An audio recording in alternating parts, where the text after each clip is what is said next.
As members of the one holy Catholic and Apostolic Church, we are each called to preach the gospel brought to us through sacred scripture and tradition. This saving message is the key for the salvation of all souls. From its inception at Pentecost, the Catholic Church has worked to bring the sanctifying grace of Jesus Christ to the entire world. The early disciples of our Lord worked tirelessly and courageously in foreign lands, risking their lives to convert the people of the world to the only religion that offers salvation. Today, evangelization is needed more than ever. We live in a culture that has turned its back away from God, and it is our duty as Catholics to re-establish Christ as the King of every heart and as the King of our present world. All people are in need of baptism, and every living person has the opportunity to spend eternity in heaven with God and all the saints.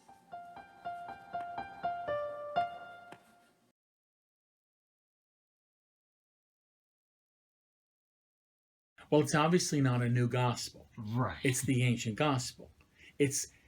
I had two suggestions in the suggestion box recently. One said, Catholic Church, Latin Mass.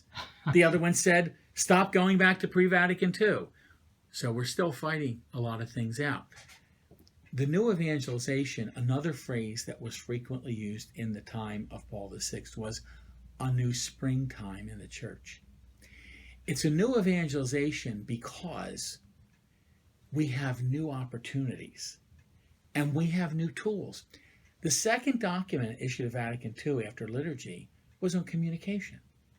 I always enjoy telling that to newspaper reporters. They're shocked.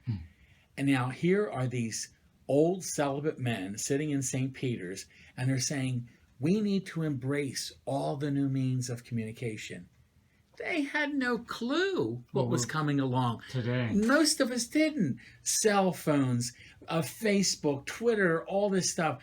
I mean, it's one of the challenges of not going crazy is that we get so much information so fast now. You know, when we had the big earthquake some years ago, the people in New York read about it on Facebook before they felt it. That's the speed of communication. So we now have a Pope who does Twitter because he understands. You know, I just learned a few years ago that our young people, if you tell them to go and look at a website, they just kind of look at you like you're Dino on Flintstones. You're a dinosaur.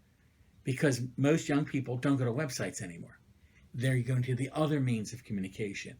So if we're going to reach people, we have to embrace all these new means. One of the things I like to start doing for our parish is sending an email once a month to each of our students who's away in college. To say, hey, here's something to think about. And by the way, we're thinking about you. We hope when you're home at Christmas, we see you at Mass. If there's something we can do, if you'd like to talk, you know, we're here for you. You know, they're going through it. College is a wonderful time, but it's a tough time. We didn't have that before.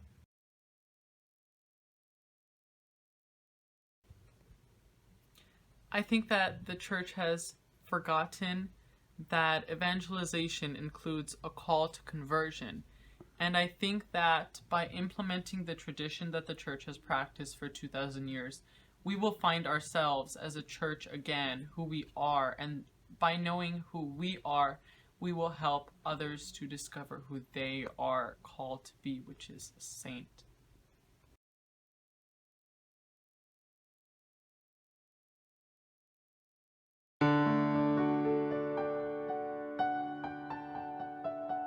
So one of my favorite quotes of all time is from St. Francis of Assisi when he says, preach the gospel at all times, when necessary, use words.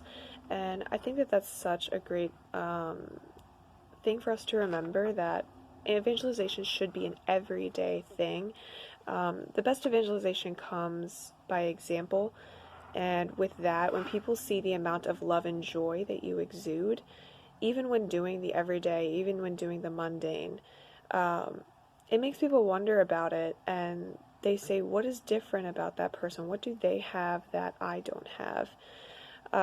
It's something that every Christian must consider, because sometimes you may be the only encounter with Christ or Christianity that someone may ever have in their life.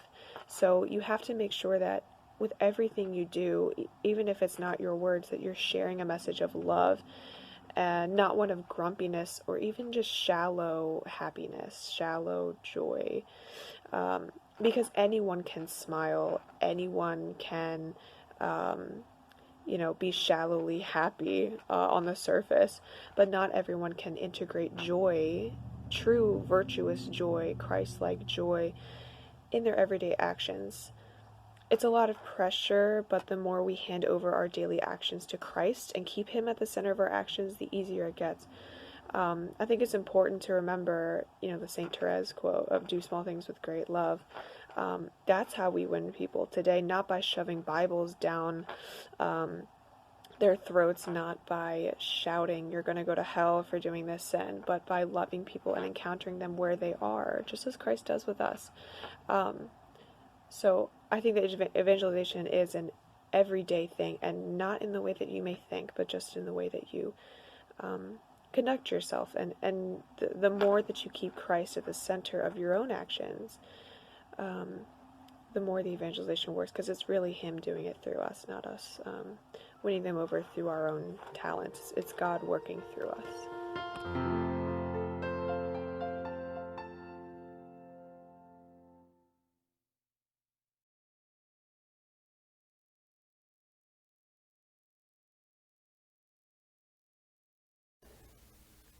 One of the great ironies of modern society is that it claims to have done away with what it would call superstitious faith, and it also claims to promote and embrace rational thinking.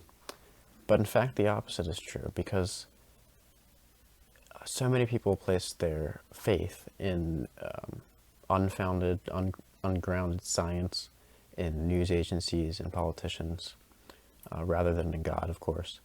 And they promote these ideas, these emotionally driven philosophies, such as moral relativism, which are contrary to God's law, and contrary to logic, and contrary to objective truth. And so people who adhere themselves to such philosophies become, in a way, slaves to their emotions and to society as a whole. And they become more like animals, which was not what God intended for us. He intended us to live virtuous lives based on free will decisions. When we have a choice to make, we either choose what is good or what is bad based on what we know to be true, not what we feel is good in that moment.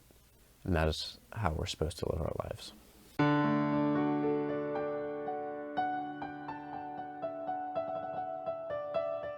When the Catholic Church talks about evangelization, there are so many tools that the Church has equipped us with in order to evangelize the gospel. Some examples being the Bible, the Catechism, stories of the saints, etc. But I think the number one tool that is often underestimated is the Rosary.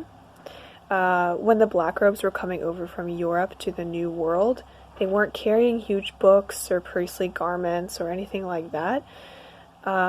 They carried the Rosary. And I think that it's such an underestimated tool that does so much to help Christianity in so many different situations. The Rosary is like the Bible on a string, and not only does it teach you the major events of Jesus' life through the different mysteries, but it builds your relationship with the Blessed Mother, who is the great intercessor between man and Jesus. There have been so many conversion stories from devotion to the Rosary, from Our Lady of Fatima promising to prevent death, destruction, and war, to the Battle of Lepanto, to Blessed Bartolo Longo, who used to be a satanic priest, but through the power of the Rosary was saved and is now currently on the way to sainthood. The Rosary is so underestimated, especially in our world today, with such backlash by Christian denominations against Our Lady. But there is a reason why Satan fights so hard against it. It's because it works.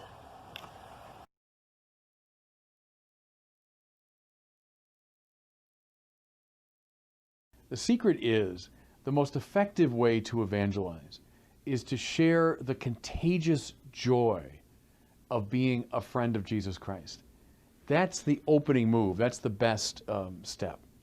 And the image of him walking up the aisle at St. Patrick's, to me, sums that up. Look in the first chapter of John's Gospel. You'll find this wonderful scene where two of the disciples of John the Baptist begin to follow Jesus. Right? And then he turns on them and says, well, what are you seeking? And they say, Lord, where do you stay? Then they stay with him. They're in close company with him. They commence their friendship with Jesus.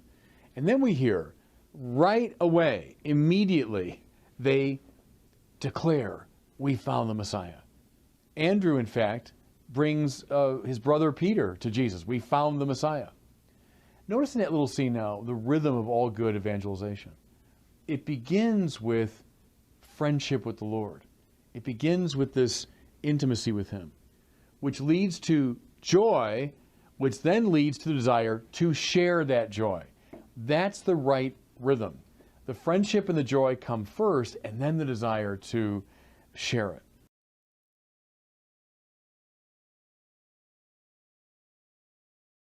We are so blessed that God has given us so many different role models for evangelization. There are so many good role models that the church has recognized over the centuries. The cool thing about having so many role models to look up to is the realization that there is no cookie-cutter exact way to be a good evangelist. We have, examples of preachers who would go out into the heart of secularism, paganism, and fight for the truth verbally. Like St. Paul, St. Peter, St. Dominic, John Chrysostom, Patrick. Those were all such great examples of people who would use their words and verbally debate with others about the truth. Then we have academics who would bring in reason and philosophy.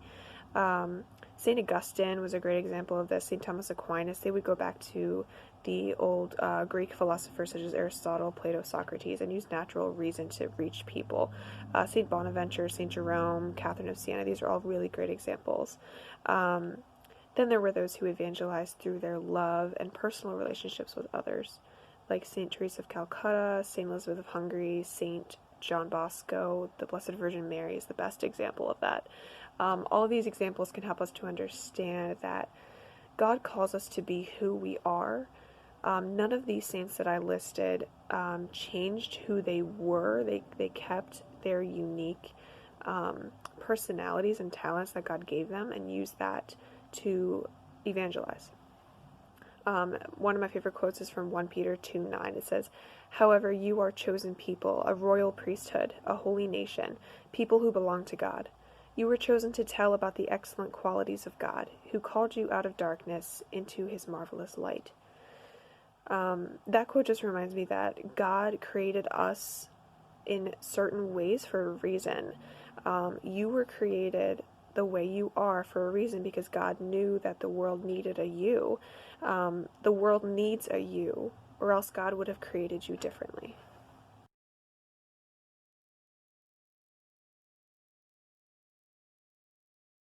A woman comes in and tells me she committed an abortion.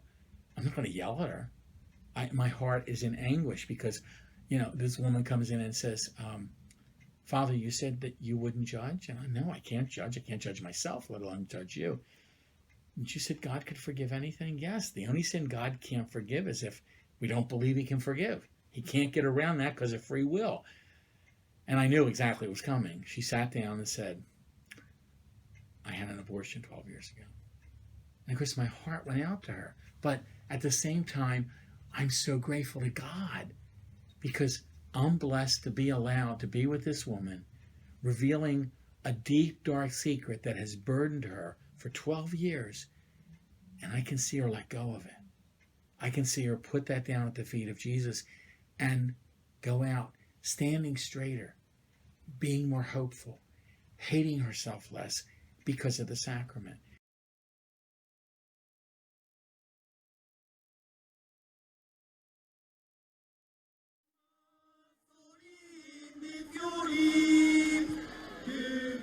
Così lo Spirito Santo sta facendo la missione dall'inizio, da Pentecoste in più è Lui il protagonista della missione e ci porta avanti ci vuole essere fedeli alla vocazione che lo Spirito ci muove a fare per portare il Vangelo.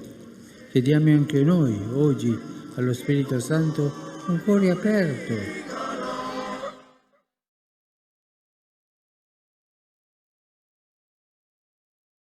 I would like to invite each of you to listen carefully to God's voice in your heart. Listen to His voice. Do not be afraid. Do not be afraid. Open your hearts, open up your hearts to Christ. The deepest joy there is in life is the joy that comes from God and is found in Jesus Christ, the Son of God.